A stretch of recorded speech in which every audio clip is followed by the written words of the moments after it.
साथियों नमस्कार, स्वागत है आपका हमारे YouTube channel study circle with BP में।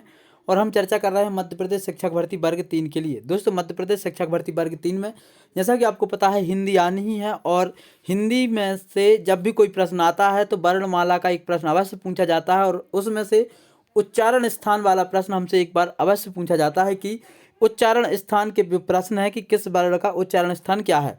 उसको हम एक इतनी आसान सी ट्रिक में आज जानेंगे कि आपको कभी भी किसी भी स्थिति में आप उनको भूल नहीं पाएंगे। इसके लिए 101% में गारंटी के साथ कहता हूँ कि यदि आपने वीडियो पूरा देख लिया और इसको नोट कर लिया और एक बार आपने पढ़ लिया तो फिर आप इसको कभी नहीं भूल सकते। सबसे पहले आपको ले चलते हैं उस ट्रिक की तरफ, फिर उस ट्रिक का आपको विश्लेषण बताएंगे किस तरीके से हमें उस ट्रिक के माध्यम से याद करना है।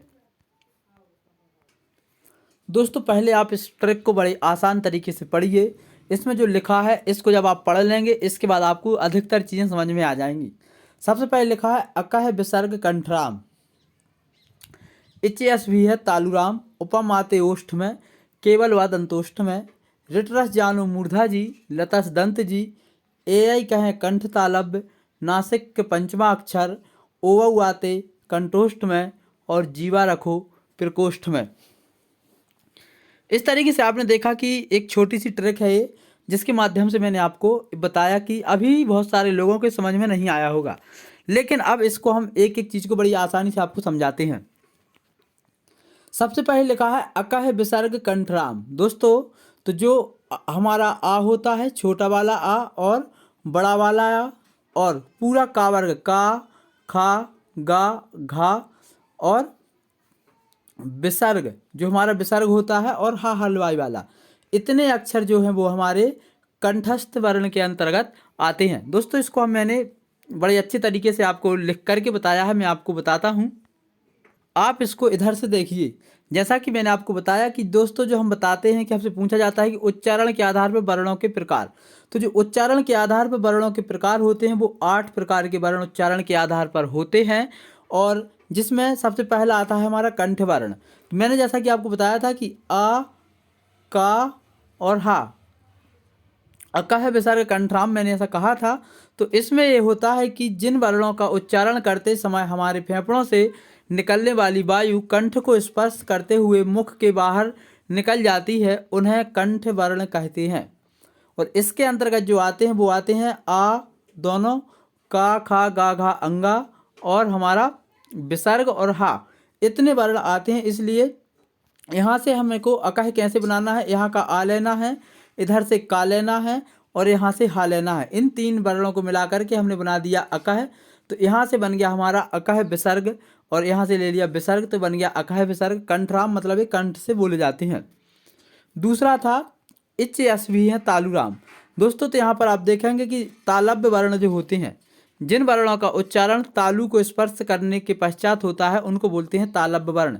और इसमें जो मैंने बताया था वो बताया था एच एस, मतलब आपका ई और बड़ी ई दोनों ई वाली, और चा पूरा आपका चा वर्ग, चा, छा, जा, झा, और अंगा, और या और सा, इस तरीके से हमारा बन गया इच यस। यहाँ से ई लिया, यहाँ से चा लिया, और ये दोनों यस, तो इच यस भी है तालुराम। इसके अलावा भी आपको एक और ट्रक याद है तालु वाले याद करने के लिए कि यस ने इमली खाई तो कहाँ पर जाकर के चिपकी, तालु में।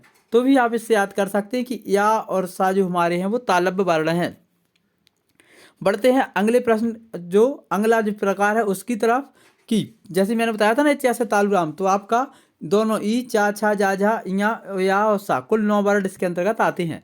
अब जो हमारा अगला प्रकार है ओष्ठ वर्ण, जैसा कि मैंने बताया कि अकह विसर्ग कंठराम, इचएसपी है तालुराम, उपम आते ओष्ठ में। उपम का मतलब क्या होगा दोस्तों, ऊ, पा, मपम, उपम। ऊ से आपके दोनों ऊ, छोटा वाला ऊ और बड़ा वाला ऊ। पा से आपका पूरा पा वर्ग, पा, फा, बा, भा और मा। तो पा वर्ग में आपके 5 अक्षर है, पा, फा, बा, भा, और माँ में आ गया आपका माँ, तो उपम आ गया आपका पूरा। ओष्ठ में इसके अंतर्गत 7 वर्ण आते हैं। इसके बाद आगे अंग था जो हमारा वो था रिट रस जानु मूर्धा जी। तो रिट रस जानु मूर्धा जी का मतलब क्या हुआ कि आपका जो जिन वर्णों का उच्चारण करते समय मुख से निकलने वाली ध्वनि जो है हमारी मूर्धा से होकर के निकलती है। दोस्तों, कई सारे लोगों को समझ में नहीं आता कहाँ मूर्धा है कहाँ तालव्य है, लेकिन बोल करके हम नहीं समझ पाते, लेकिन इसको हम बड़े अच्छे तरीके से समझ लें कि आपका री टा वर्ग, पूरा टा वर्ग में आता है आपका टा, ठा, डा, ढा और अणा, ये वाला अड़ा है। इस तरीके से देखा जाए तो रिट रस अजानु मूर्धा में इसमें आते हैं हमारे पूरे के पूरे 10 वर्ण, री टा ठा डा ढा अणा और रा और सा, रिट रस मतलब रा और ये आपका वाला सात। इस तरीके से जो आते हैं हमारे जो है मूर्धन्य वर्ण के अंतर्गत। आगे जो हम देखते हैं, आगे आता है दंत वर्ण। इसमें क्या आता है, जिन वर्णों का उच्चारण दांतों की सहायता से किया जाता है वो दंत वर्ण कहलाते हैं, जैसा कि नाम से प्रतीत हो रहा है। लेकिन इसको हमें याद कैसे करना है, तो इसमें हमने बताया था कि लतस दंत जी, ला ता और सा, लतस दंत जी मतलब आपका ला वर्ण और सा हमें याद रखना है, दंती सा के अंतर्गत आता है, जिसको हम सरौती वाला सा बोलते हैं। बाकी ता था दा धा ना ये आते हैं आपके पूरे के पूरे दंत वर्ण के अंतर्गत। यहाँ तक की ट्रिक आपको याद हो गई होगी कि अकह विसर्ग कंठराम, यशस्वी है तालुराम, उपमाते ओष्ठ में, केवल व दंतोष्ठ में, रिटरस जानु मूर्धा जी, लतस दंत जी। आगे जो है वो हमारा लतस दंत जी के बाद फिर आता है नासिक।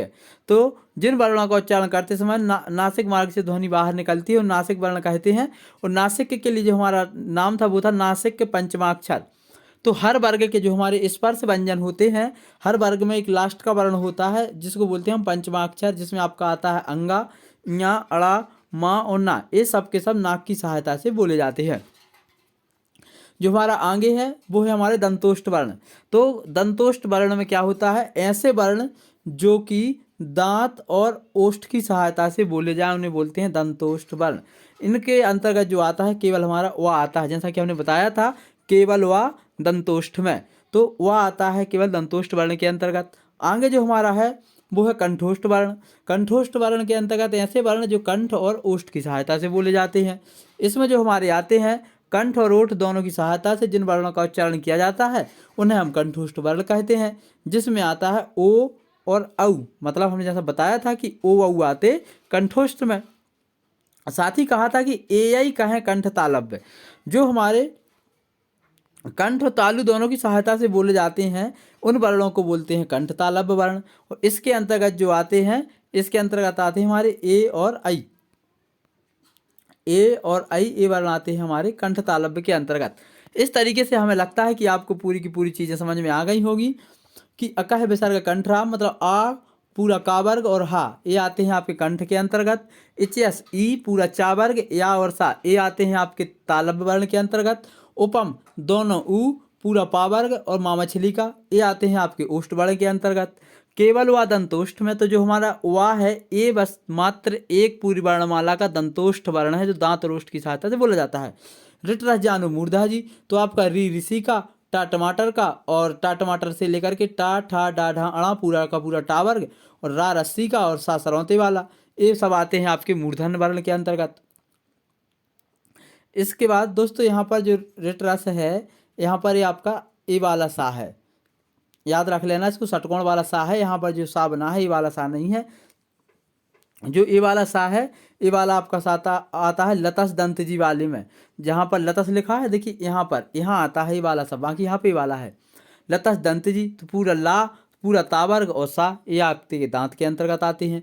ए आई दो वर्ण ऐसे हैं जो आपके कंठ तालव्य मतलब कंठ तालव्य से बोले जाते हैं। नासिक नाक से जो पूरे के पूरे पंचमाक्षर बोले जाते हैं। ओ और औ जो हैं वो आते हैं हमारे कंठोष्ठ के अंतर्गत, मतलब दो जगह से बोले जाते हैं कंठ और ओष्ठ की सहायता से। और जीवा रखो प्रकोष्ठ में मतलब है कि जीव का प्रयोग सबके साथ में होता है। इस तरीके से हमने देखा कि हमने कितनी आसान तरीके से पूरे के पूरे वर्णों का उच्चारण स्थान पढ़ लिया। उम्मीद है आप इस वीडियो को 2 से 3 बार देखेंगे, ज़िंदगी में आप कभी भी उच्चारण स्थान वर्णों का नहीं भूलेंगे। और जब भी आप भूलने लगे तो इसको एक बार फिर से याद कर लें और फिर से देख लें। 2-4 बार आप देखेंगे तो बिल्कुल नहीं भूलेंगे। लास्ट में जाते जाते एक बार फिर से हम सब आपके साथ रिवाइज करते हैं कि अकह विसर्ग कंठराम, एच भी हैं तालुराम, उपमाते ओष्ठ में, केवल व दंतोष्ठ में, रिटरस जानु मूर्धा जी, लतस दंत जी, ए आई कहें कंठ तालव्य, नासिक पंचमाक्षर, ओ आते कंठोष्ठ में। और जीवा रखो प्रकोष्ठ में। इस तरीके से हमने पूरे के पूरे याद कर लिए। उम्मीद है आपको वीडियो पसंद आया होगा, तो इसको लाइक कर लें, चैनल को सब्सक्राइब कर लें। इस तरीके की मज़ेदार ट्रिक और मज़ेदार ट्रिकों के साथ बहुत सारे बेसिक कॉन्सेप्ट आपके बीच में समय समय पर लेता आता रहूँगा। आज की इस वीडियो में इतना ही। जय हिंद।